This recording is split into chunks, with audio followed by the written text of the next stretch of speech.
नमस्कार। राजस्थान प्रगतिशील लेखक संघ की इस रविवारी प्रसारण श्रृंखला में मैं प्रेमचंद गांधी आप सभी दर्शकों श्रोताओं का हार्दिक आभार प्रकट करता हूं और स्वागत करता हूं। और सबसे पहले तो मैं आप सभी दोस्तों को दीपावली की हार्दिक शुभकामनाएं प्रेषित करता हूं। उम्मीद करता हूं कि ये दिवाली आपके जीवन में रोशनी की नई किरणें लेके आए, उत्साह, उमंग और खुशियों का एक नया संसार लेकर आए। इस शुभकामना के साथ हम आज की इस श्रृंखला की कहना चाहिए कि नवंबर 2021 के पहले कार्यक्रम में रूबरू है डॉक्टर दुर्गा प्रसाद अग्रवाल और नंद भारद्वाज जी के साथ। नंद जी और अग्रवाल साहब, आप दोनों का बहुत बहुत स्वागत है, अभिनंदन है। और आज हम दुर्गा प्रसाद अग्रवाल जी की जो नई किताब है समय की पंचायत, उस पर बातचीत करेंगे। और उनसे बातचीत करने के लिए नंद भारद्वाज जी हमारे साथ मौजूद हैं। और जैसा कि मैंने पहले भी कहा कि इन दोनों की ऐतिहासिक मित्रता है, तो दो ऐतिहासिक मित्र एक साथ बैठकर बात करेंगे। और या कहें कि जिसको व्यंग्य में कहें तो पंचायती करेंगे, तो उस पंचायती से कुछ अच्छी चीजें निकलेंगी। तो उम्मीद करता हूँ कि बहुत अच्छी बातचीत इस किताब के बहाने हमारे समय पर के सवालों को लेकर, और इस किताब में जो सवाल और बिंदु उठाए गए हैं उन पर बहुत महत्वपूर्ण बातचीत होगी। तो मैं अब ये मंच दुर्गा प्रसाद अग्रवाल जी और नंद भारद्वाज जी के को सौंपता हूँ। आप दोनों इस बातचीत को जारी रखें। बहुत बहुत धन्यवाद। नंद जी, आप शुरू करें। जी नमस्कार। सबसे पहले तो प्रेमचंद जी को नमस्कार, क्योंकि शुरुआत उन्होंने की है और वे प्रगतिशील लेखक संगठन का बहुत सा दायित्व संभाल रहे हैं इन दिनों। भाई ईश मधु तलवार के जाने के बाद एक चिंता इस बात की थी कि जो संगठन के काम है उनको उससे बहुत ज्यादा प्रभावित न होना पड़े, लेकिन कर्मठ लोग साथ हैं। ऋतुराज जी अध्यक्ष हैं, प्रेमचंद जी हैं और तमाम हम साथी लोग सब जुड़े हुए हैं। तो संगठन चलते रहना चाहिए, लेखन चलते रहना चाहिए। साहित्य की अपनी एक निरंतर यात्रा है, उस सब के हम सहभागी हैं। एक खुशी की बात यह है कि इस कोरोना काल की थोड़ा कमजोर पड़ने के बाद, और अब तो मैं तो यही उम्मीद करता हूँ कि ये समाप्ति हो गया होगा और ये लौट करके नहीं आएगा, लेकिन हम थोड़ा सतर्क तो रहेंगे, क्योंकि किस तरह के दौर से गुजरे हैं, क्या कुछ हमने खोया है उसको हम ध्यान में रखते हैं। और ये अनुभव भी हमने किया है कि जो सतर्क और सावधान रहे हैं, जो पहले से इन सारी चीजों का ठीक से पालन करते रहे हैं, तो वो अपने को बचा भी पाए हैं। ये सलाह, ये अनुभव सबको अपने दिमाग में, अपने मन में बिठा लेना चाहिए। जैसा प्रेमचंद जी ने कहा, मैं भी आप सबको दीपावली की हार्दिक हार्दिक शुभकामनाएं देता हूं। और समय अच्छा ही गुजरेगा, अच्छा ही रहा है, ऐसा हम बहुत ज्यादा उससे निराश नहीं है, क्योंकि कुल मिलाकर समय को मनुष्य ही संचालित करता है। पृथ्वी अपनी गति से घूमती है और चीजें अपनी प्रक्रिया में घटित होती हैं। उनसे सिर्फ हम अपने को बचा सकते हैं और उसे, इस पृथ्वी को और बेहतर बना सकते हैं, रहने लायक बना सकते हैं। अपने देशों को, अपनी शासन व्यवस्थाओं में भी थोड़ा हस्तक्षेप करना चाहिए। अगर लोकतंत्र जैसी व्यवस्था को हमने कबूल किया है, तो उसमें ऐसा नहीं है कि जो सत्ता में बैठे हैं वही भागीदार हैं, हम भी उसके भागीदार हैं। उस लोक को बनाने में, उस तंत्र को बनाने में हमारी भूमिका भी कमजोर नहीं है। और ये बात हर नागरिक को, हर लोकतंत्र के धारक को, संरक्षक को अपने दिमाग में बिठा लेनी चाहिए। अच्छी बात यह है कि इस भाव को हमारे बीच में और संजीदगी से प्रेषित करने वाले लोगों में डॉक्टर दुर्गा प्रसाद अग्रवाल आज हमारे साथ हैं। उनसे हम बात करेंगे, क्योंकि उन्होंने लगभग ऐसे ही बहुत सारे मुद्दों पर अपनी लेखनी से अपना ध्यान आकर्षित किया है हम सबका। थोड़ा मैं दुर्गा बाबू के बारे में, आप वो लोग जो दूर दराज रहते हैं, क्योंकि जयपुर में या राजस्थान में तो दुर्गा बाबू का परिचय देने की आवश्यकता इसलिए नहीं होती कि वे राजस्थान के लगभग सारे ही शहरों में, अधिकांश जगहों पर आते जाते रहे हैं और सारे लिखने पढ़ने वाले लोगों से उनकी बहुत आत्मीय मित्रता है, तो वो उन्हें जानते हैं। लेकिन ये भी जान लें कि ये जो नवंबर महीना है, एक तरह से दुर्गा प्रसाद जी को समर्पित महीना है। इसी में 24 नवंबर को दुर्गा प्रसाद जी का जन्म हुआ था उदयपुर में, और वे इस 24 नवंबर को 76 साल पूरे कर लेंगे और 77 में प्रवेश करेंगे। तो देश की आजादी की पूरी यात्रा को दुर्गा बाबू ने एक तरह से अपनी उपस्थिति में देखा, समझा है, और उस पर बहुत सारी आपकी जो समझ है उसके हिसाब से आप लिखते भी रहते हैं।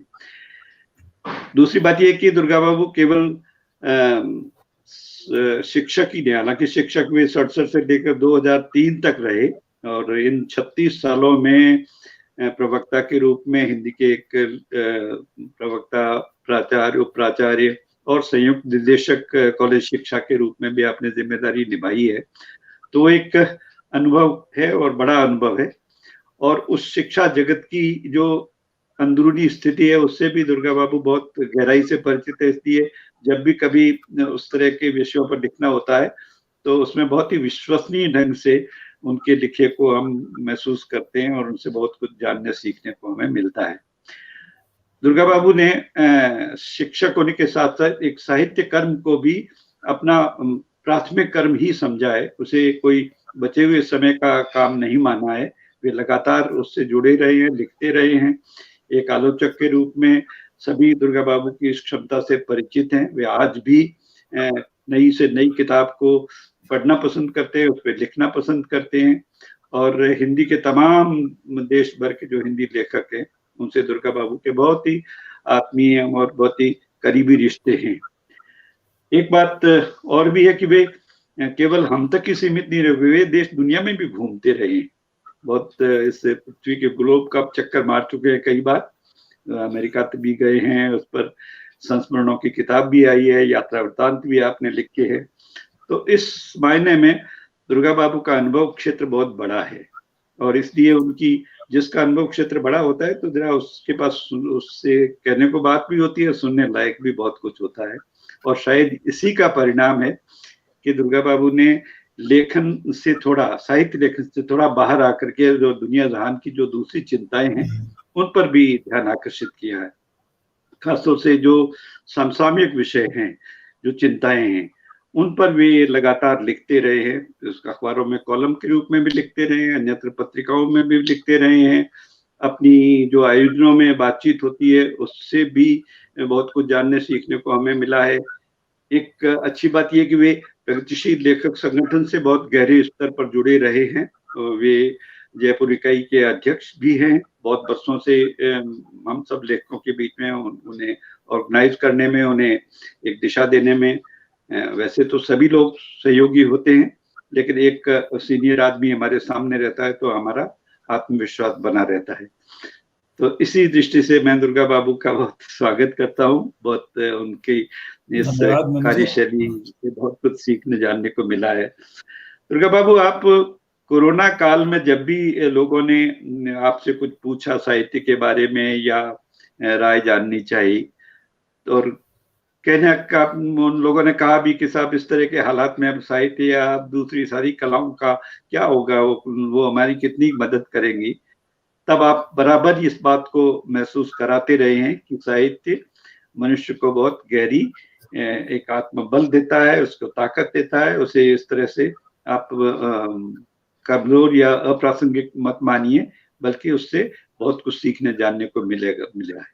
इसीलिए कोई इस पीरियड में साहित्यकार गया है तो हमें वो एक बड़ी क्षति लगा है कि कम से कम वो एक अपना काम कर रहा था, वो काम उसे करते रहना चाहिए था एक स्वाभाविक गति से। जो भी है वो हमारे बड़े कवि हैं विनोद कुमार शुक्ल, उनकी भी कविता में एक ही बात आती है कि मेरी अगर मुझे जाना भी हो इस लोक से तो स्वाभाविक ढंग से जाऊं, अपनी उम्र लेकर के जाऊं, बस इतनी ही ख्वाहिश है।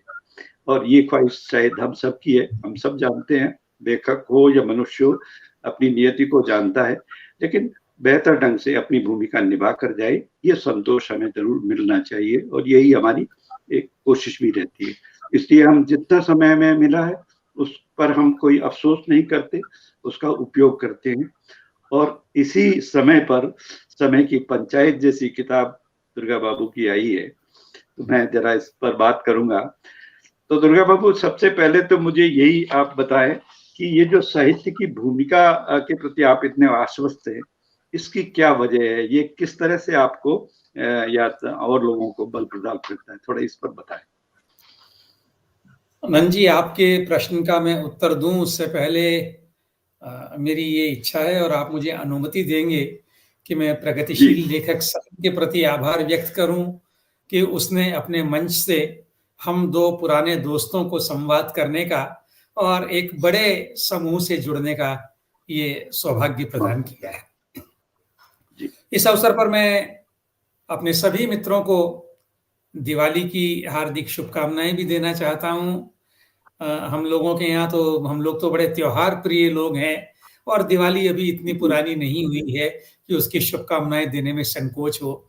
अभी तो उस मौसम का खुमार, उस पर्व का खुमार हम सब पर है। तो मैं अपने सभी दोस्तों को जो इस कार्यक्रम को अभी देख रहे हैं या जो बाद में भी देखेंगे, उन्हें दिवाली की शुभकामनाएं देता हूं। मन जी, आपने मेरे बारे में इतनी सारी बातें कही कि अब मुझे भी लग रहा है कि मैं तो बड़ा खास हूं, जबकि मुझे इसमें हमेशा संदेह होता था। लेकिन मैं जानता हूं कि मैं वैसा नहीं हूं। ये आपका प्रेम है कि आप मुझ में इतनी सारी विशेषताएं देख रहे हैं। मैं अपनी अकिंचनता से और अपनी सामान्यता से बहुत अच्छी तरह परिचित हूं। अब मैं आपके प्रश्न पर आता हूं। पिछला जो समय है लगभग 2 साल का, वो बहुत असामान्य समय था और आपने मेरे जन्म वर्ष का उल्लेख किया, तो मैं ये याद करता हूँ कि मैंने तो अपनी ज़िंदगी में ऐसा समय नहीं देखा। हम लोग साहित्य में ज़रूर बंगाल के अकाल के बारे में और दूसरी बहुत सारी विभीषिकाओं के बारे में पढ़ते रहे हैं, लेकिन कभी सोचा नहीं था कि वैसे समय को या क्या पता उससे भी खराब समय को हम लोग देखेंगे, देखना पड़ेगा, उसका साक्षी हमें होना पड़ेगा। हम लोग हुए, न जाने कितनी सारी व्यथाओं को हम लोगों ने देखा। वो लोगों का पलायन, लोगों का सड़कों पर अपने सामान और परिवार के साथ इधर से उधर होना, बीमार हो जाना और बिना दवा और बिना सुविधाओं के तड़पना, अपने बहुत सारे मित्रों का, परिजनों का जाना। साहित्य की दुनिया भी आप देखते हैं, कलाओं की दुनिया भी देखते हैं कि कितनी सूनी इस बीच हुई। मंगलेश डबराल का चले जाना, हमारे अपने तलवार जी का, हालांकि वे इस विभीषिका के कारण तो नहीं, लेकिन इस विभीषिका के समय में जरूर हमसे गए। इन सब लोगों का जाना हम लोगों को बहुत दरिद्र कर गया और जिन लोगों का नाम इतिहास में दर्ज नहीं है, एक केवल व्यक्ति के रूप में जो लोग हैं, उन्होंने जो अकथनीय यातनाएं सही, उन सब ने हमारे दिल पर, हमारे मनों पर बड़ी गहरी खरोंचें लगाई है। लेकिन इसके बाद भी जिंदगी चलती रहती है, आपने भी कहा और हम सब जानते हैं। लेकिन उस जिंदगी के चलने के लिए कहीं कुछ उजास, कहीं कुछ ऊष्मा, कहीं कुछ प्रेरणा की जरूरत होती है और मुझे लगता है कि वो सब हमें साहित्य से मिलता है। अच्छे समय में ही साहित्य की जरूरत नहीं होती है, मुझे लगता है कि बुरे समय में तो साहित्य की जरूरत और ज्यादा होती है।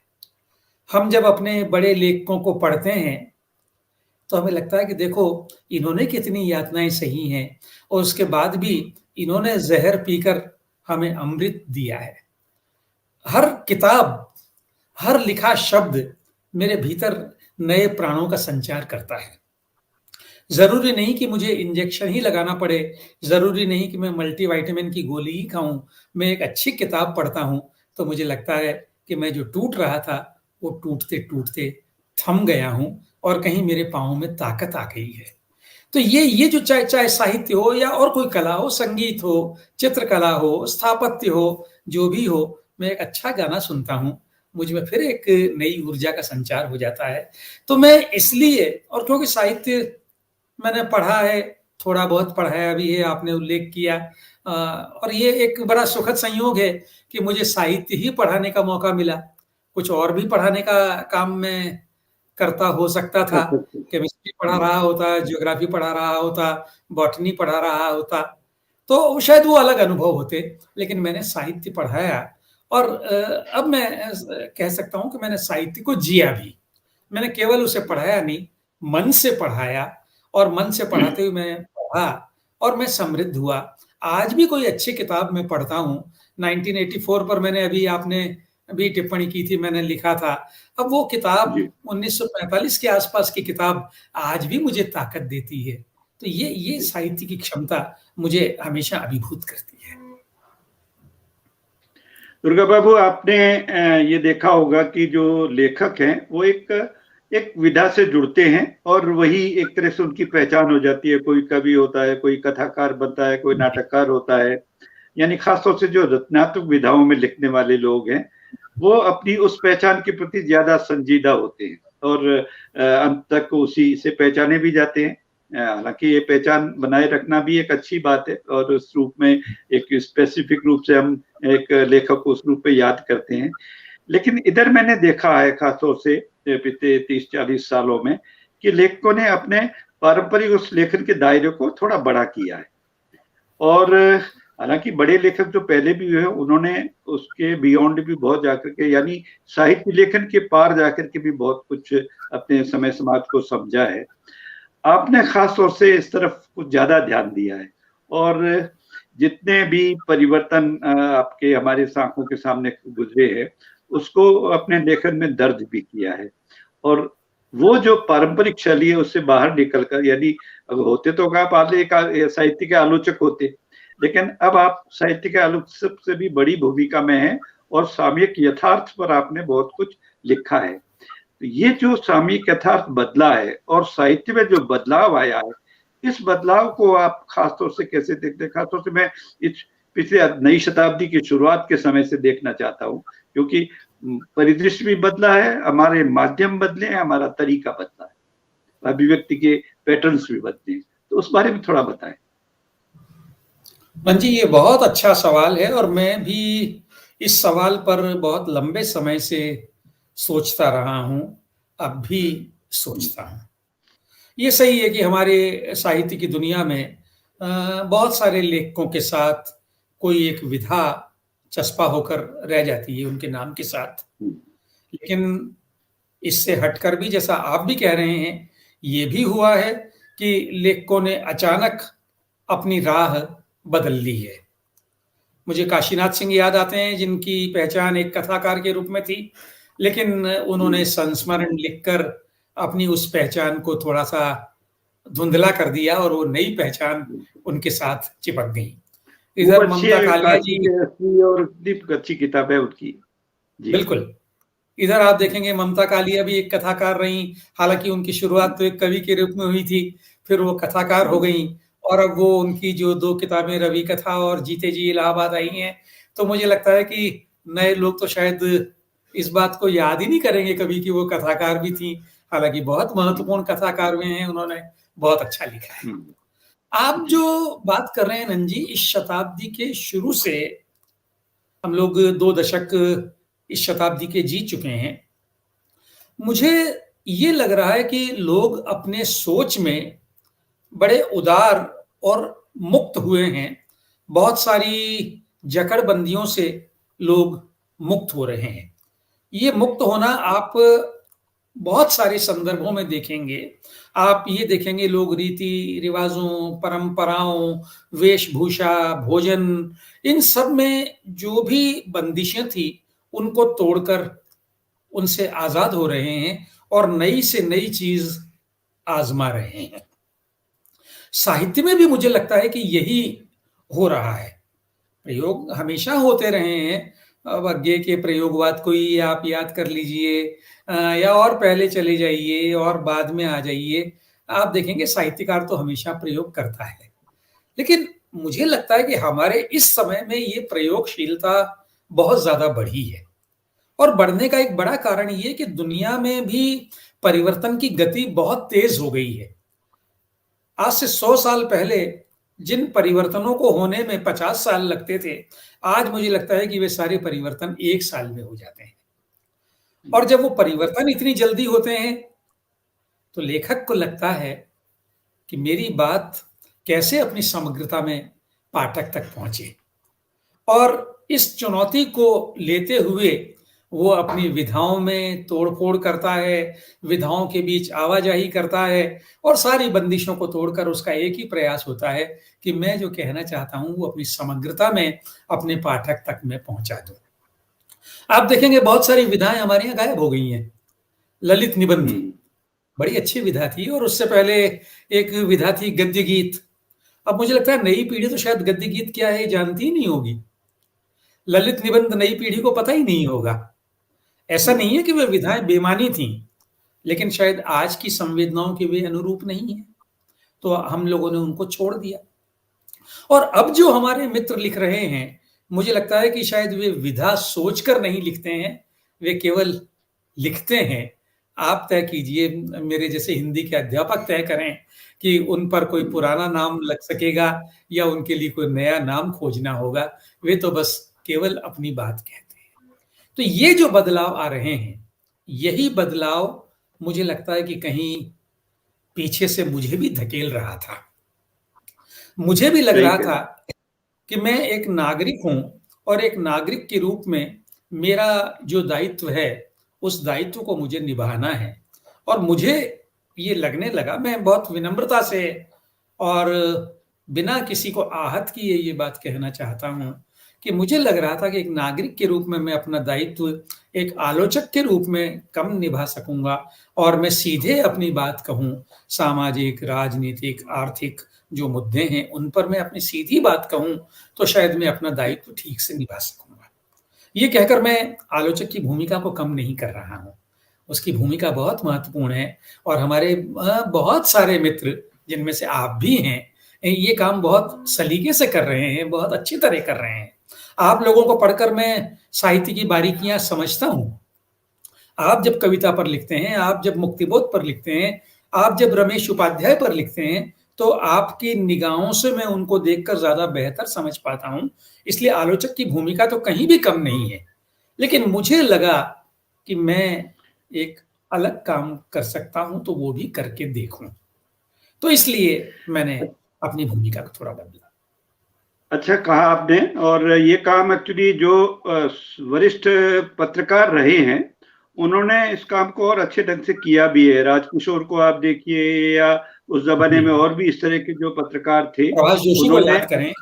हाँ जी, तो उन्होंने जो काम किया, तो वो महत्वपूर्ण काम किया। और जो साहित्य के लेखक थे, अब जैसे रमेश जी का ही आपने जिक्र किया, तो उन्होंने भूमंडलीय यथार्थ के बारे में जितना काम किया, जितना दुनिया भर में लिखा गया उसको पढ़ा, फिर उसकी अपने ढंग से व्याख्याएं की और एक पूरा एक विमर्श सामने लेकर के आए। इसी तरह से और भी ये बड़ा काम होता है। राजेंद्र यादव ने जिस तरह से स्त्री को और दलित को केंद्र में रख करके जिस तरह के संपादकीय लिखे, फिर उनका काम पुस्तक के रूप में आया, ये सारे काम हमारी निगाह में हैं। आपने जो इधर जो स्तंभ लेखन के जरिए काम शुरू किया है, और उसका सुपरिणाम ये समय की पंचायत और जो देश हम बना रहे हैं जैसी कृतियां आपकी सामने आई हैं। एक तो मुझे ये बताइए कि इस की शुरुआत किस तरह से हुई और क्या सोच करके और कितनी दूर तक जाने को अपने लक्ष्य में रख करके ये किया, और क्या कुछ इसके माध्यम से अब तक कर पाए, थोड़ा उसके बारे में संक्षेप में बताएं। जी मन जी, एक तो मैं इसे आत्म प्रक्षेपण कहिए, प्रचार भी नहीं, प्रशंसा भी नहीं, लेकिन मैं अपने बारे में कहूं कि मुझ में एक अजीब तरह की बेचैनी का और अस्थिरता का भाव है। एक जगह टिक कर मैं नहीं रह पाता हूँ, टिक कर मैं कुछ कर नहीं पाता हूँ। मैं अगर अपनी ही यात्रा पर पीछे नजर डालूं तो मैं पाऊंगा कि मैंने अपने साहित्यिक कर्म की शुरुआत कविताएं लिखने से की, थोड़ी सी कविताएं लिखी, फिर उससे ऊब कर मैं कहानी पर आ गया, कुछ कहानियां लिखी, फिर मैं आलोचना पर आ गया, कई वर्ष आलोचनाएं लिखता रहा, थोड़ा बहुत काम उस क्षेत्र में किया। फिर मुझे लगा कि अनुवाद में बड़ा मजा है, तो मैंने खूब सारे अनुवाद किए, व्यावसायिक रूप से भी और अव्यावसायिक शौकिया रूप से भी। और जब ये कर रहा था तो मुझे ये लगने लगा कि ये जो नया समय है जहाँ मशीन ट्रांसलेशन बड़ा चलन में है और लोग कर रहे हैं, और तब तक मैं 60 पार कर चुका था, सेवानिवृत्त हो चुका था, तो मन में एक चुनौती का भाव आया कि ये जो नए लोग करते हैं, क्या मैं ये काम कर सकता हूं? और मैंने बहुत मन से उस काम को सीखा और 3-4 साल मैंने जमकर उस तरह का अनुवाद किया जिसे आप तकनीकी अनुवाद कह सकते हैं। ये जो हम लोग आज अपने कंप्यूटर पर या मोबाइल पर देखते हैं कि सारी चीजें हिंदी में आ रही हैं। अगर आप विंडोज भी अपने डेस्कटॉप पर या लैपटॉप पर काम में लेते हैं तो उसका पूरा इंटरफेस हिंदी में है। आप मोबाइल पर बहुत सारे निर्देश हिंदी में पा लेते हैं। तो ऐसा बहुत सारा काम मैंने गूगल के लिए, माइक्रोसॉफ्ट के लिए, मोटोरोला के लिए, सैमसंग के लिए, इनके लिए किया। वो बिल्कुल साहित्यिक काम नहीं था, लेकिन मुझे कोई संकोच भी नहीं। मुझे लग रहा है कि मेरी भाषा का काम तो है और मुझसे बहुत बड़े-बड़े लोगों ने ये काम किया है, तभी तो आज हम इस सारी तकनीक को हिंदी में काम में ले पा रहे हैं। तो थोड़ा-सा योगदान देने का प्रयास और इस बहाने को सीखने का प्रयास मैंने भी किया। और 3-4 साल जब वो काम कर लिया, तो फिर मुझ में एक बेचैनी होने लगी कि ये तो बहुत हो गया यार, अब कुछ और नया किया जाए। लगभग उन्हीं दिनों मैं बहुत कृतज्ञता से स्मरण करता हूँ, मेरे आदरणीय मित्र डॉक्टर मनोहर प्रभाकर ने एक दिन मुझसे कहा कि दुर्गा, तुम राष्ट्रदूत में संपादकीय क्यों नहीं लिखते? अच्छा। मैंने कभी इस तरह का काम किया नहीं था, पत्रकारिता वाला काम किया नहीं था। हालांकि पत्रकारिता थोड़ी बहुत पढ़ाई भी और उसमें मेरी रुचि भी रही, लेकिन खुद मैंने कभी नहीं किया। और मुझे लगा कि ये तो आजमा कर देखना चाहिए, अपन कर सकते हैं या नहीं कर सकते हैं।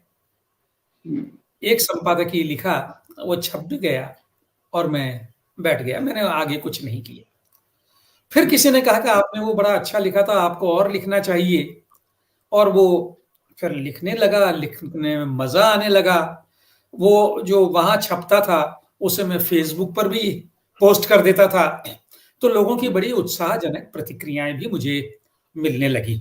और मुझे धीरे धीरे नंजी ये लगने लगा कि ये लिखकर तो मैं अपने समाज और अपने परिवेश में एक सार्थक हस्तक्षेप कर रहा हूं। बहुत सारे लोगों ने, और ये जो दौर है आप जानते हैं, वो 2014 के बाद का दौर है जब ये सारा काम हुआ है। मुझे बहुत गालियां भी मिली और मेरे खासतौर से जो पीड़ा मुझे हो रही है, मेरे विद्यार्थी, मेरे दोस्तों के वो बच्चे जिन्हें मैंने गोद में खिलाया है, उन्होंने मेरे बहुत सारे लेखन पर इतनी खराब गालियां भी दी कि मैं उनका उल्लेख भी नहीं कर सकता। लेकिन वो तकलीफ अपनी जगह, मुझे लगा कि मैंने कहीं कुछ हिलाया है, कहीं किसी जड़ता को तोड़ा है, मैं अपनी बात संप्रेषित तो कर पा रहा हूं, मेरी बात लोगों तक पहुंच तो रही है। अगर 4 लोग गाली दे रहे हैं तो 40 लोग उससे कहीं हिल रहे हैं और वो सोचने को मजबूर हो रहे हैं कि क्या हो रहा है। और अब मैं याद करता हूं कि मैं लगभग 300 संपादकीय वहां लिख चुका हूं। सामयिक है, अपने समय के बारे में मैं बात करता हूं, उसके लिए मुझे पढ़ना भी होता है, कुछ नई चीजें भी मैं जानने का प्रयास करता हूं, जानता हूं और उनको उसमें समेटने का प्रयास करता हूं। और मुझे लगता है कि एक नागरिक के रूप में इस, आपने मेरी उम्र का उल्लेख कर ही दिया है, इस उम्र में मैं यही तो कर सकता हूं, ज्यादा भागदौड़ तो नहीं कर सकता, लेकिन अगर मेरे हाथ में एक कलम है तो मैं उस कलम से अपने समाज में कुछ सार्थक हस्तक्षेप कर सकता हूं, कर रहा हूं। ये छोटा सा इतिहास है। दुर्गा बाबू की ये जो किताब है समय की पंचायत, आज इस पर चर्चा थोड़ी मैं केंद्रित करना चाहूंगा। मित्रों, आपको बता दूं कि दुर्गा बाबू की ये किताब 2020 में आई थी और इसमें करीब 61 के करीब इस तरह के लेख हैं और करीब 240 पृष्ठ की सामग्री इसमें संकलित है। लगभग ऐसी एक किताब और भी दुर्गा बाबू की उसी साल आई है, जो देश हम बना रहे हैं। तो ये जो दोनों किताबें हैं, लगभग इनकी सामग्री, इनका जो लेखन है एक ही प्रकृति का है, एक ही तरह की शैली है, एक ही तरह की भाषा इसमें काम में ली गई है। विषय बदलते हैं और बदलने ही चाहिए प्रसंग के साथ। मुख्य रूप से ये एक समय विशेष की भी लगती है। जैसा अभी आपने दुर्गा बाबू ने कहा कि 2014 के बाद का जो समय आया है, इस समय ने हमें बहुत सारी जो लोकतंत्र के प्रति बहुत गहरी आस्था और चिंता रखते हैं उनको सोचने पर विवश किया है। तो ये जो किताब आई है समय की पंचायत दुर्गा बाबू, इसमें किस तरह के, अगर मोटे तौर पर आप ही से पूछा जाए कि कौन कौन से विषय क्षेत्र मुख्य रूप से केंद्र में रहे हैं और उन तक आपने इसको सीमित क्यों रखा, इससे बाहर निकलने की कोई गुंजाइश थी क्या? थोड़ी इसके बारे में बताएं। नंजी, जैसा अभी आपने बताया कि इस किताब में लगभग 60 लेख हैं और ये अलग अलग समय पर लिखे हुए लेख हैं। इसमें मुख्यतः मैंने जिन विषयों को लिया है वो राजनीति, प्रशासन, समाज, बुजुर्ग और स्त्रियां। ये इसलिए हुआ है कि ये दोनों किताबें मैंने एक ही समय में तैयार की थी और मैंने कोशिश की कि इन दोनों में अलग अलग तरह के लेखों की शैली एक ही है, तरीका एक ही है बात कहने का, लेकिन विषय की दृष्टि से मैंने इन दो किताबों में थोड़े से अलग अलग तरह के विषय लिए। जो दूसरी किताब है जो देश हम बना रहे हैं, उसमें मैंने कला, संस्कृति, साहित्य, शिक्षा और मीडिया पर अधिक ध्यान केंद्रित किया है। हालांकि कोई बहुत मजबूत दीवार इन दोनों किताबों के बीच नहीं है, क्योंकि जब आप कई बार आप राजनीति की बात करते हैं तो मैं क्योंकि साहित्य का विद्यार्थी हूं तो उसमें साहित्य भी चला आता है, और जब मैं शिक्षा की बात करता हूं तो उसमें कहीं राजनीति भी आ जाती है। तो यूं आवाजाही तो होती है, लेकिन मोटा सा विभाजन इन दो किताबों का इस तरह से है। ये जो किताब थी समय की पंचायत, तो इसमें एक तो संपादकीय की वजह से ही शायद ये ऐसा हुआ होगा कि आपको 2-3 पृष्ठ जो किताब में छपे हैं उतने तक अपने को सीमित रखना पड़ा। कई बार विषय में गुंजाइश है कि उस पर और ज्यादा थोड़ी डिटेल में जाया जाए, लेकिन आपको उसमें यानी किस तरह से आपने अपने को बांध करके और कि इतने ही शब्दों में मैं अपनी बात कह पाऊंगा, कभी ऐसा नहीं महसूस हुआ कि ये इसके लिए शायद मुझे थोड़ा और स्पेस मिलना चाहिए था? ये शायद धीरे धीरे नंजी, मैं मजाक में कहूं, मैं इतने लंबे समय तक अध्यापक रहा और हम अध्यापकों के दिमाग में एक घंटी फिट हो जाती है, वो ठीक 45 मिनट बाद टन की आवाज करती है और हमारा ये अभ्यास बन जाता है कि हम 45 मिनट में अपनी बात कह लेंगे, उससे कम में भी नहीं कह सकते। अगर एक अध्यापक को आप किसी साहित्यिक गोष्ठी में धन्यवाद देने के लिए कह दें तो वो कमबख्त धन्यवाद भी 45 मिनट में ही देगा, और उसे अगर आप किसी विषय पर बोलने को कहे तो वो अपने मन में कुछ उस तरह की योजना बना लेता है कि वो उन 45 मिनट में अपनी बात पूरी कर ले। यही बात मेरे साथ इन लेखों को लिखते हुए भी हुई, और वो ये कि मन में एक फ्रेम सा बन गया कि मुझे इतने शब्दों में, लगभग 1500 शब्दों में अपनी बात कहनी है। और मैं आपको बताऊं कि मैं हर शनिवार को ये संपादकीय लिखकर उन्हें मेल करता हूं, और मंगलवार से मेरे दिमाग में एक बेचैनी शुरू हो जाती है, उथल पुथल शुरू हो जाती है कि इस बार किस विषय पर लिखना है। कभी कुछ सामग्री, कभी कुछ संदर्भ जुटाता हूं, लेकिन वो मन में एक बिल्कुल खांचा बन गया है कि वो सारी चीजें इस तरह से जमती रहती हैं कि वो बिल्कुल 1500 शब्दों में सिमट आती हैं। तो मैं इस बात को स्वीकार करूंगा कि मुझे कभी नहीं लगा कि जिस विषय पर मैं लिख रहा हूं उसके लिए मुझे अगर 1000 शब्द और मिल जाते तो काम चल जाता। ये जरूर हुआ है कि कभी कभार 2-4 वाक्य ज्यादा जोड़ दिए हैं और कभी 100 शब्द कम हो गए हैं, लेकिन मुझे जिन विषय को मैंने अब तक चुना है मुझे उनमें कभी इससे बाहर जाने की जरूरत नहीं लगी। और एक बात मुझे और लगती है नंजी, वो ये कि आज का जो हमारा समय है वो आपाधापी और भागदौड़ का समय है। मुझे हमेशा लगता है कि लंबा पढ़ने का धैर्य बहुत कम लोगों में है। तो अब इस बात की मुझे तो बहुत ज्यादा जरूरत लगती है कि आप कम शब्दों में अपनी बात कह दें तो लोग पढ़ लेंगे। अगर ये जो मेरे 1500 शब्द हैं इसको कोई पढ़ लेता है तो मुझे बहुत लगता है अगर मैं 4,000 शब्द लिखूं तो मेरे पाठक शायद जितने हैं उससे 1/4 रह जाएंगे। सही। इसमें है भी कुछ कुछ जैसे देखें वो 2 या 3 पृष्ठ में आ गए हैं, कुछ 4 तक गए हैं, इस तरह के हाँ। भी हैं। एक अच्छी बात आपको खुशखबरी दूं कि हमारे आदरणीय मित्र प्रियदर्शी ठाकुर साहब जो आजकल श्रीलंका में है, वो भी इस कार्यक्रम को देख रहे हैं, सुन रहे हैं, और उन्होंने लिखा है कि ये बातचीत बहुत महत्वपूर्ण लग रही है मुझे, क्योंकि दुर्गा बाबू आप आलोचना से जुड़े रहे हैं और आपने इधर समसामयिक विषयों पर, राजनीति पर या सामाजिक सरोकार के मसलों पर आपने लिखना शुरू किया है। ये बहुत जरूरी था और इसके लिए उन्होंने आपकी सराहना की। ये बात बहुत मुझे भी बहुत अच्छी लगी। ये मेरा अब मैं अब जरा इस किताब के अंदर थोड़ा और भीतर घुसता हूँ, और जैसा आपने कहा कि जैसे जो देश हम बना रहे हैं उसमें आपने ज्यादातर मैंने देखा शिक्षा पर काफी लिखा है, और वो स्वाभाविक है कि शिक्षा से आपका लंबा ताल्लुक रहा है। 36 साल आप एक प्रवक्ता, अध्यापक, प्राचार्य या संयुक्त निदेशक रहे हैं, और उसकी आज भी मतलब उसके विभिन्न पक्षों पर लिखते हैं, तो बहुत कुछ कहने को है आपके पास।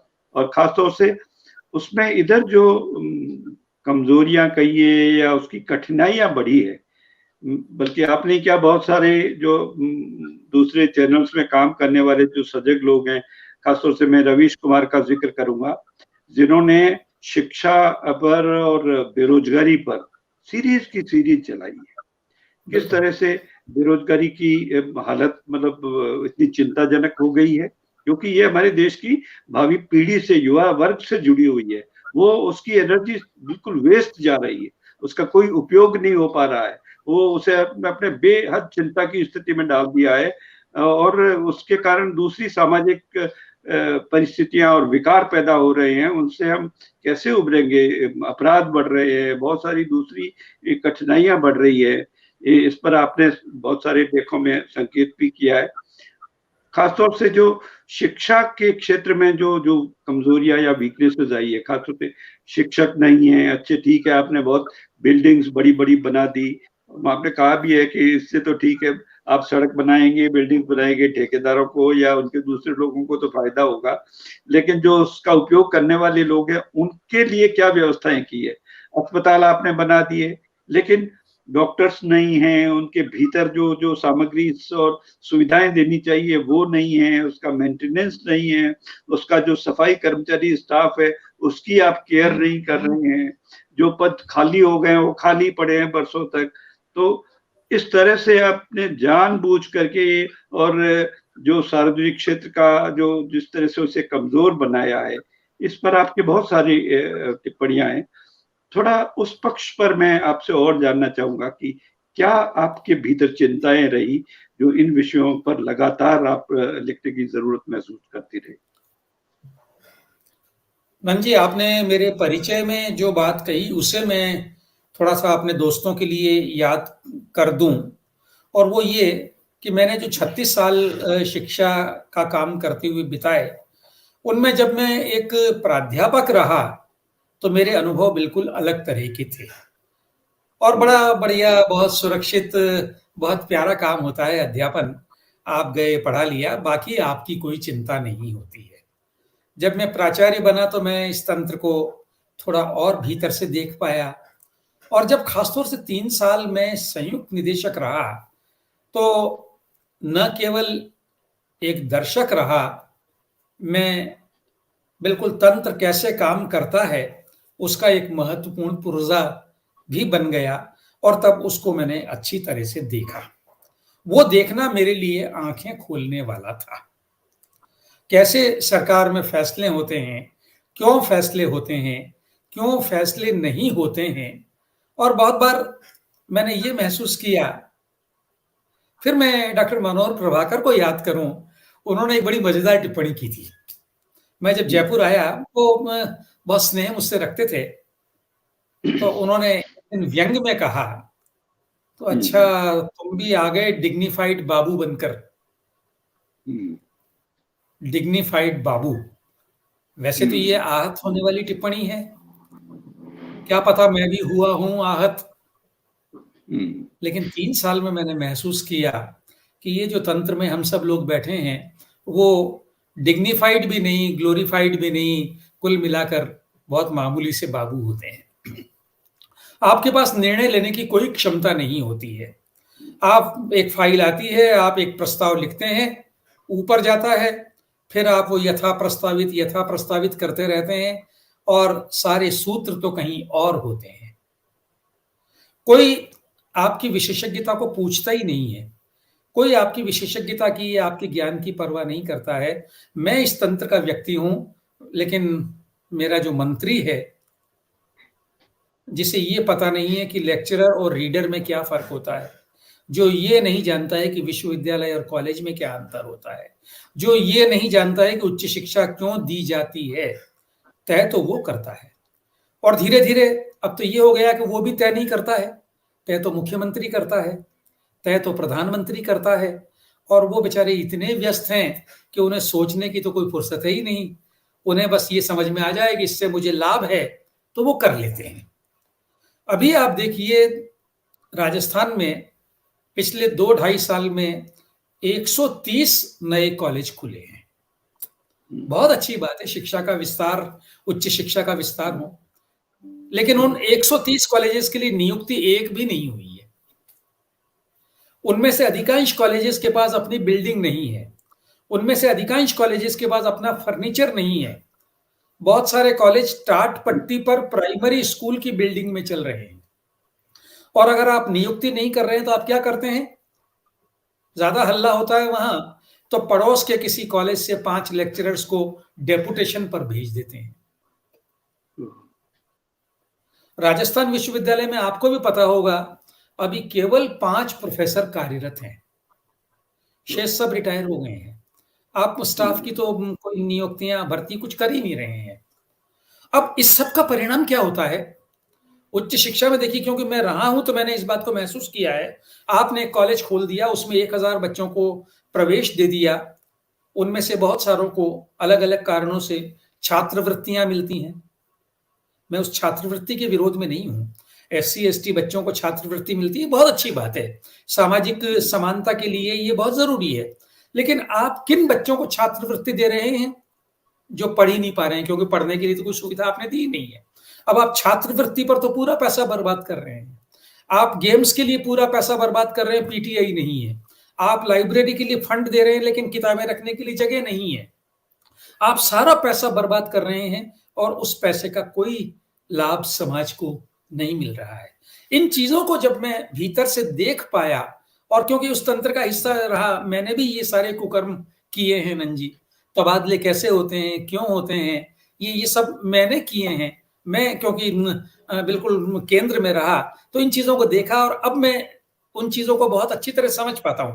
आप बिना देखे तो बहुत सारी आलोचना कर लेंगे, लेकिन अंदर से जब इन चीजों को देखा, इस षड्यंत्र को देखा, तो जी बहुत दुखता है। और मुझे लगता है कि मैं क्या कर सकता हूँ? मैं लिख ही तो सकता हूँ ना।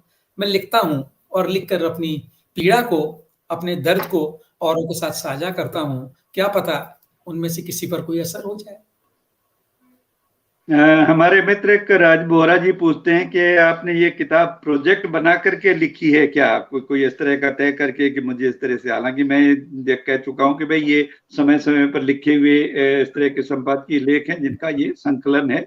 फिर भी चूंकि उन्हें शायद ऐसा लगा है कि एक ही तरह के विषय हैं तो कोई सोच समझ के उस तरह से किया हो। जरा उनकी नहीं बोहरा जी, ऐसा नहीं है, ये प्रोजेक्ट बनाकर लिखी हुई किताब नहीं है।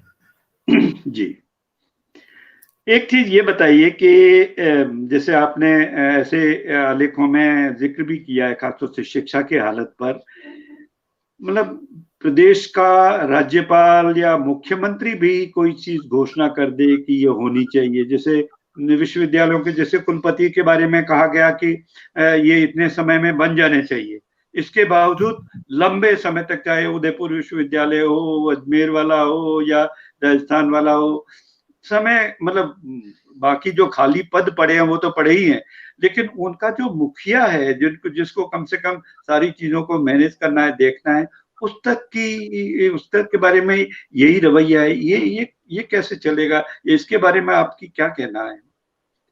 मुझे तो आके पढ़ के चिंता हुई। यही देखिए, हमारे यहाँ तात्कालिकता अब इतनी ज़्यादा हो गई है और शायद सारे तंत्र में तात्कालिकता हो गई है। अगर आपने मुख्यमंत्री जी को या राज्यपाल जी को पकड़ लिया और उनके सामने माइक कर दिया, तो उनको कुछ बोलना है और तब सबसे अच्छी बात ये है कि ऐसा होना चाहिए।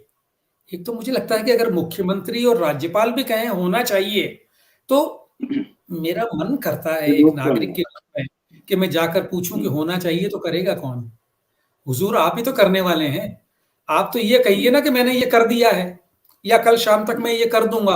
अब ये होना चाहिए का उपदेश आप किसको दे रहे हैं? किसी चपरासी को उपदेश दे रहे हैं, वो करेगा, कौन करेगा? लेकिन हमारे यहाँ ये बड़ा अच्छा बन गया यार, वो उन्होंने भी कह दिया होना चाहिए, ठीक है, उनका काम पूरा हो गया। वो खुद भी बेचारे भूल जाते हैं कि मैंने क्या होना चाहिए कब कहा था। लेकिन शायद कोई कोई आमूल चूल कुछ करना चाहता ही नहीं है। और जहां जहां भी विशेषज्ञता की जरूरत है, आप उसको खत्म कर रहे हैं। आप विशेषज्ञ की बात नहीं सुनना चाहते हैं, आप वो सुनना चाहते हैं जो कहे कि जी जी हुजूर आपने बहुत अच्छा कहा। इसके अलावा कोई कुछ नहीं सुनना चाहता है।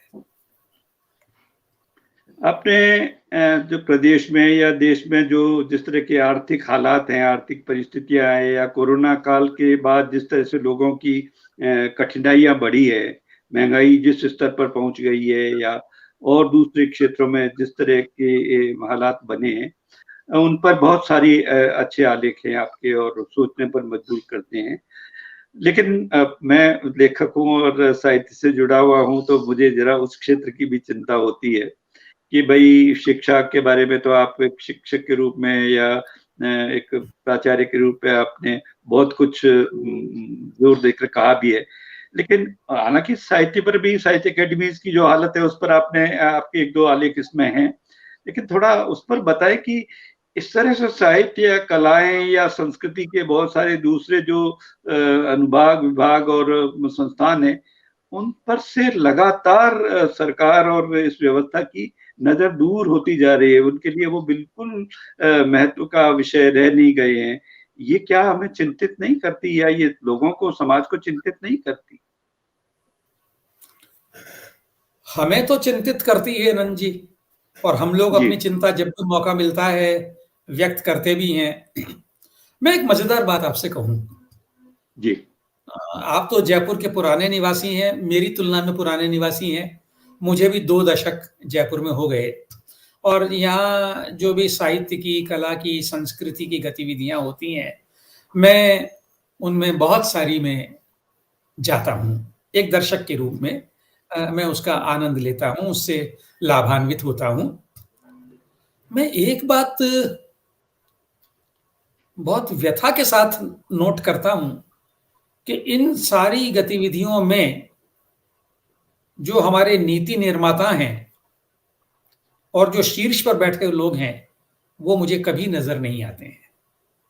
हाँ, अगर आप उनको मुख्य अतिथि, विशिष्ट अतिथि, अध्यक्ष बनाकर बुला लें तो वो आ जाएंगे, लेकिन वो भी अपना काम करके रवाना हो जाएंगे। अगर 2 घंटे की गोष्ठी है तो कोई बड़ा आदमी 2 घंटे वहां नहीं बैठेगा, वो अपना भाषण वाषण दिया।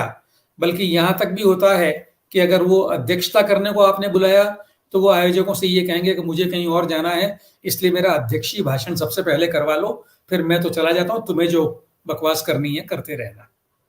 इतने सारे संगीत, नृत्य के, साहित्य के कार्यक्रम होते हैं, इनमें क्या कभी आपने कुछ एमएलएस को, कुछ सीनियर ब्यूरोक्रेट्स को, कुछ मंत्रियों को सहभागिता करते देखा?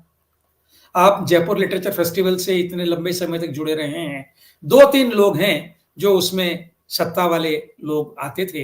इतनी बड़ी गतिविधि, इतने सारे अच्छे अच्छे लोग यहाँ आते रहे हैं, उस भीड़ में आपने कभी इन बड़े लोगों को देखा? असल में उनकी साहित्य, कला, संस्कृति, इनमें कोई रुचि नहीं है, ना समझ है। मेरे ख्याल से आप उनमें से अगर 10 अच्छे लोगों के नाम लें तो वो ये भी नहीं बता पाएंगे कि वे किस क्षेत्र के लोग हैं।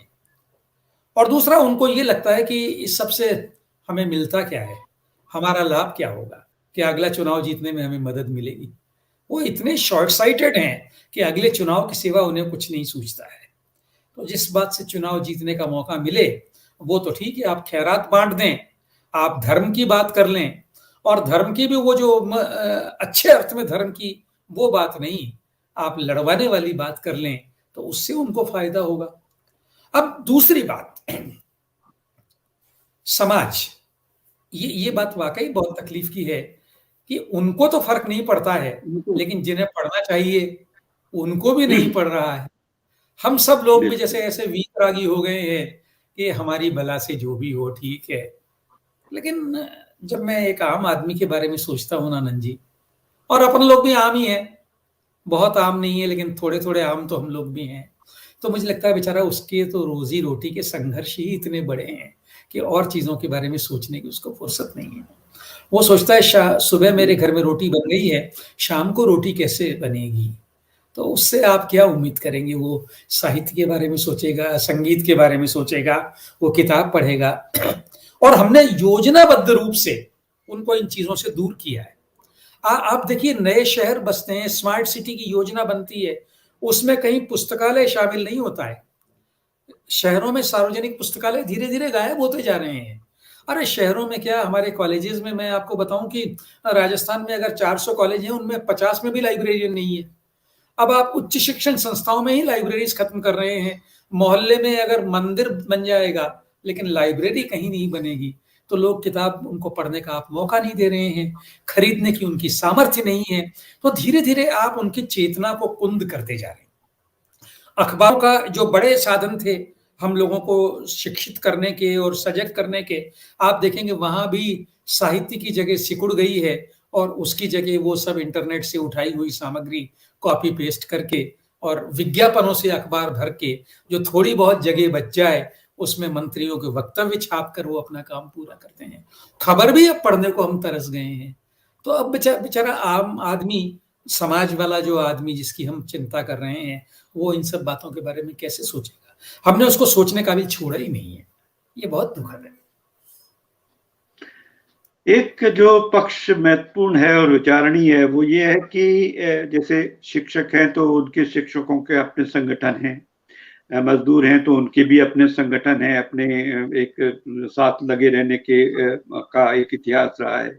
आज किसान जिस तरह से अपनी मांगों को लेकर के जिस तरह से संघर्षरत है और जिस कर्मठता से वो अपनी लड़ाई लड़ रहा है, इसी तरह से लेखकों के अपने संगठन है, प्रगतिशील लेखक संघ है, जनवादी लेखक संघ है, दूसरे भी लेखक संघ है, और वो यहाँ तक कि पाठकों के और दूसरे जो कला संस्कृति के जो दूसरे विधाएं रूप हैं, उनसे जुड़े हुए लोगों की भी कहीं न कहीं अपने इस तरह के संस्थान या संगठन है।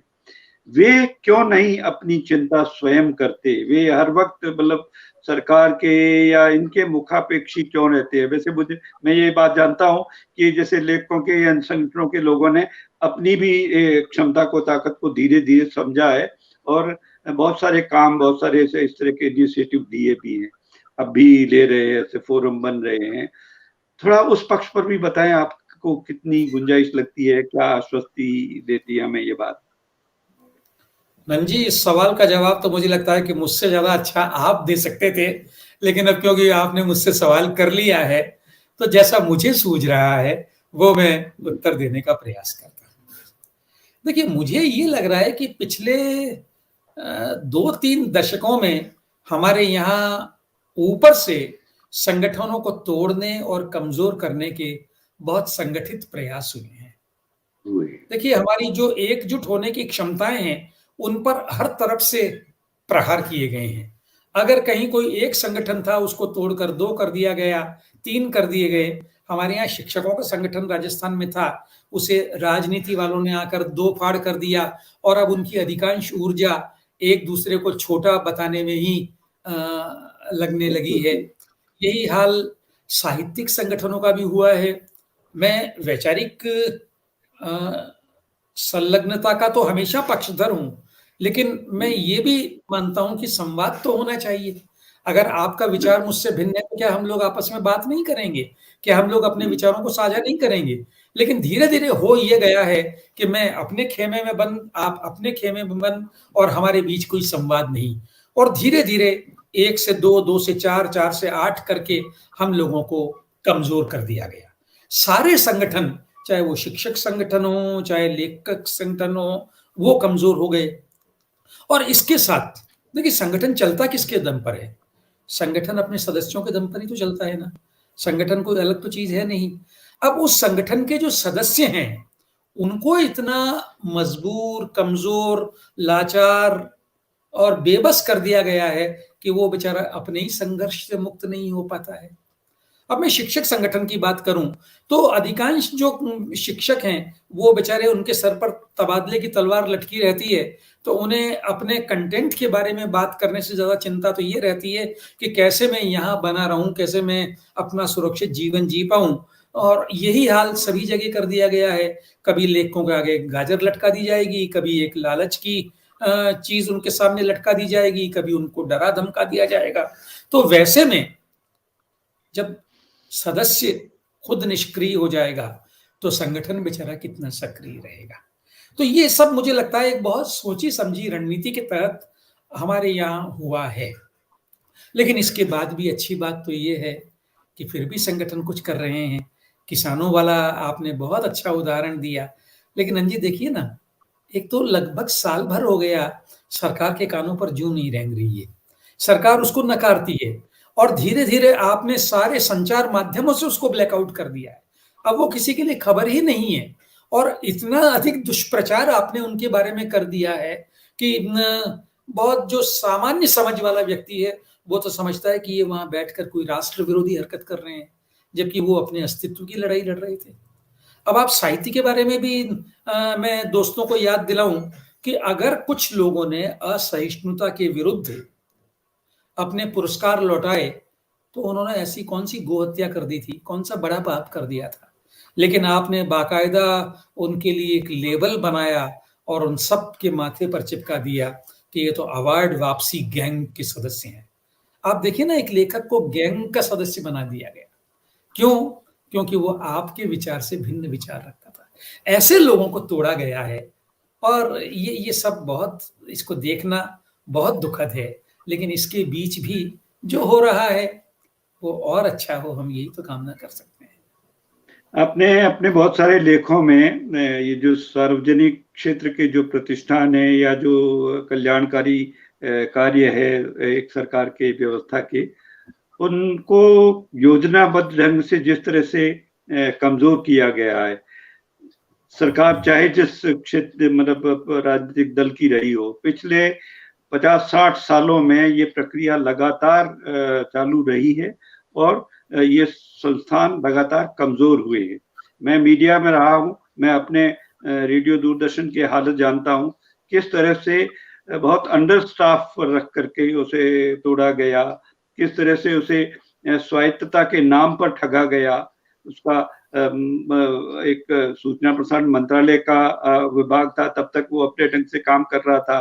बाद में उसे प्रसार भारती बना करके, और जिस तरह से उसकी केयर ही छोड़ दी गई, उसकी परवाही नहीं की गई। लेकिन उससे क्या काम लिया जाना है सत्ता को, उसके बारे में सतर्क है। वो दबाव बराबर बना हुआ है। इसलिए जो लोग बचे हुए हैं वो बेचारे अपना अस्तित्व बचाने के लिए उनकी तमाम जायज नाजायज चीजों को मतलब चुपचाप स्वीकार करते हैं। हालत ये हो गई है कि बरसों से, मतलब 30 साल हो गए लगभग, सारी जो मतलब उसकी जो विकास है वो बिल्कुल वही ठप हो गया है। अरे मैं कह रहा हूँ कि अगर यही हालत है, इतना ही है, तो फिर ठीक है, फिर सारा यानी सिस्टम फिर बंद कर दो। चाहे साहित्य एकेडमीज हैं या तमाम मीडिया संस्थान है या जितने भी सार्वजनिक क्षेत्र हैं, अगर इतना ही आपको उससे अरुचि वो है, क्योंकि वो भी नहीं करना चाहते, वो साख भी बनाए रखना चाहते हैं, वहां बुला लो तो अपने महिमा मंडन में बहुत सारी बातें भी कह देंगे, हम इसके लिए बहुत कर रहे हैं। लेकिन उसे बिल्कुल योजनाबद्ध ढंग से, चाहे वो संचार के माध्यम हो, BSNL जैसी संस्था हो, इन्हें लगातार कमजोर किया गया है। ये वाकई बहुत दुखद है। और देश की जनता, मुझे तो कुल मिलाकर के लोकतंत्र में अगर किसी से अंतिम उम्मीद बची है तो उस लोकतंत्र के संरक्षक लोक से ही बची है। और लोक जब तक जागृत नहीं होता है, लोक जब तक सजग नहीं होता है, लोक का जब तक इस सत्ता को इस तरह का दबाव या नियंत्रण महसूस नहीं होता है, मुझे इन समस्याओं का हल नजर नहीं आता।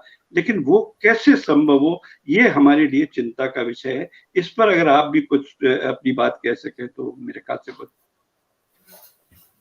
मन जी, आपने ये बात बहुत सही कही है कि अब जो उम्मीद बची है वो लोक से ही बची है। मुझे हमेशा ये लगता है कि लोक के शिक्षण की बहुत ज्यादा जरूरत है। अभी जो समय चल रहा है उस समय में दुष्प्रचार का बोलबाला है।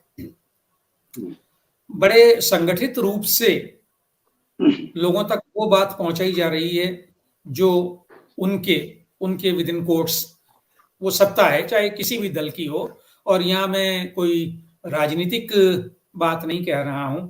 जो भी सत्ता है वो इसी तरह से काम करती है। वो अपने पक्ष में और अपने विपक्षी के विपक्ष में माहौल बनाने में पूरी ताकत से जुटी हुई है। पिछले कुछ समय में हम लोगों ने देखा है कि व्हाट्सएप का किस तरह से इस्तेमाल किया गया है, कैसे झूठे सच्चे संदेश वहां इधर से उधर ठेले जाते हैं और बाकायदा वेतन भोगी लोग मीडिया सेल में रखे जाकर वो ये सारे काम करते हैं।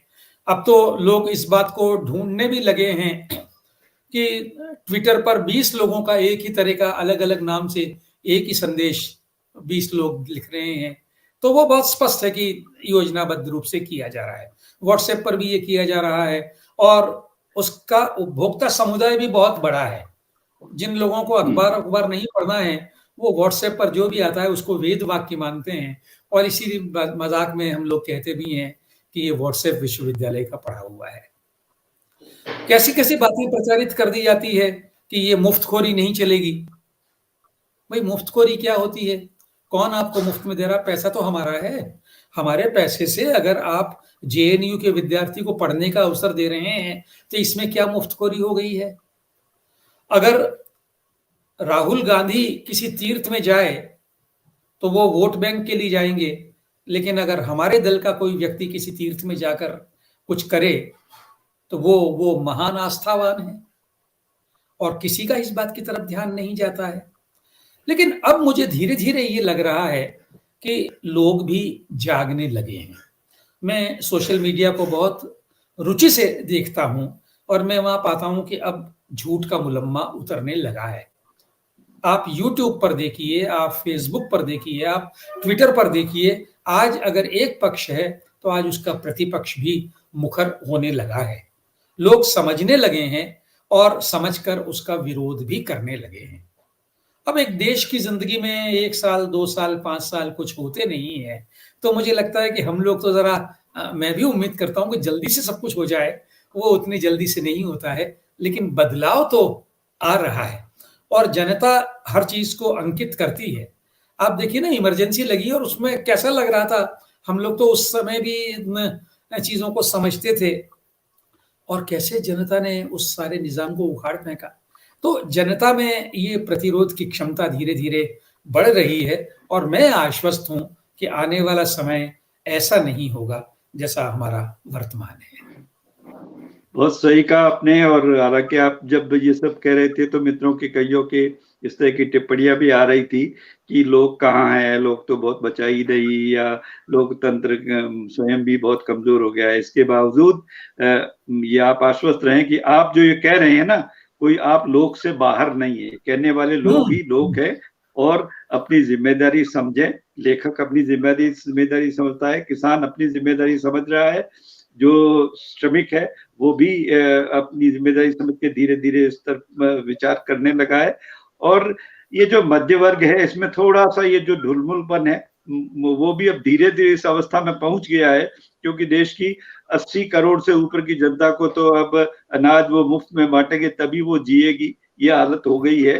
तो इस लोग को अब संभलना चाहिए, क्योंकि इस बांटने से आपका सर्वाइवल नहीं होगा। सर्वाइवल तो आपके अपने साधनों से, अपने बूते से ही होगा। आप ही सरकार है और आप ही व्यवस्था बनाने वाले लोग हैं। तो अपनी जिम्मेदारी समझिए और लोकतंत्र किसी और को आकर के नहीं संभालना है, आपको स्वयं को संभालना है। हर व्यक्ति को इकाई के रूप में भी अपने भीतर से संगठित होना चाहिए। अपने जैसे तमाम जो सोचने वाले लोग हैं उनको अपने साथ मिलाना चाहिए और तमाम दूसरी जो पक्षों की संस्थाएं और संगठन है उन सब के बीच में भी एक समन्वय स्थापित करके और उसकी रास्ते निकालने चाहिए। मैं अंत में यही दुर्गा बाबू के स्वर में स्वर मिलाते हुए अपनी बात कहना चाहूंगा। और समय चूंकि 1 घंटा 4 मिनट से ऊपर हो गया है, तो मेरा ख्याल है कि अब हमें विराम लेना चाहिए, इजाजत लेना चाहिए अपने दर्शकों श्रोताओं से। आप हमारे साथ रहे। अब मैं प्रेमचंद जी को देखता हूँ, अगर वो कहीं दिखाई दे जाए तो वो संभाल लें इस स्थिति को, और अपनी ये बातचीत यही समाप्त करता हूँ। धन्यवाद। नंद जी, आपका बहुत बहुत धन्यवाद कि आपने बहुत सारी बातें करने का मुझे मौका दिया। भाई प्रेमचंद जी और राजस्थान प्रगतिशील लेखक संघ का आभार, और उन सारे मित्रों का आभार जो इस समय तक हमारे साथ जुड़े हुए हैं और जो अपनी टिप्पणियां करके हम लोगों का उत्साह बढ़ा रहे हैं। बहुत बहुत धन्यवाद। बहुत बहुत धन्यवाद अग्रवाल साहब और नंद जी। आपने एक किताब के बहाने किताब के विविध पहलुओं को लेकर और समाज, राजनीति, जो कुछ हमारे समय में चिंताजनक है, उन चिंताओं पर बातचीत की। बहुत अच्छा लगा। और मैं देख रहा हूँ कि रामशरण जोशी जी और सुधेंदु पटेल और तमाम हमारे बहुत महत्वपूर्ण जो लेखक साथी हैं, हमारे वरिष्ठ आदरणीय साथी हैं, वो इस चर्चा में भागीदार रहे, तो उन्होंने आपकी बातचीत सुनी। तो मैं राजस्थान प्रगतिशील लेखक संघ की ओर से आप दोनों का और सभी श्रोताओं, दर्शकों, पाठकों का हार्दिक आभार व्यक्त करता हूं कि आप सब इस कार्यक्रम से जुड़े। मैं एक बार पुनः गुजारिश करूंगा कि आप अगर थोड़ा सा सहयोग करें तो हमारे कार्यक्रमों की रीच और अधिक बढ़ सकती है। हमारा जो YouTube चैनल है राजस्थान PWA के नाम से, उसको सब्सक्राइब करें तो मैं समझता हूं कि हम इन कार्यक्रमों को आप जब चाहें देख सकते हैं आगे भी। तो मैं चाहूंगा कि आप हमारे न केवल फेसबुक पेज से बल्कि यूट्यूब चैनल से भी जुड़े और हमारा सहयोग करें। अगले रविवार फिर एक नए कार्यक्रम में आपसे फिर मुलाकात होगी। तब तक के लिए नमस्कार। बहुत बहुत धन्यवाद। धन्यवाद।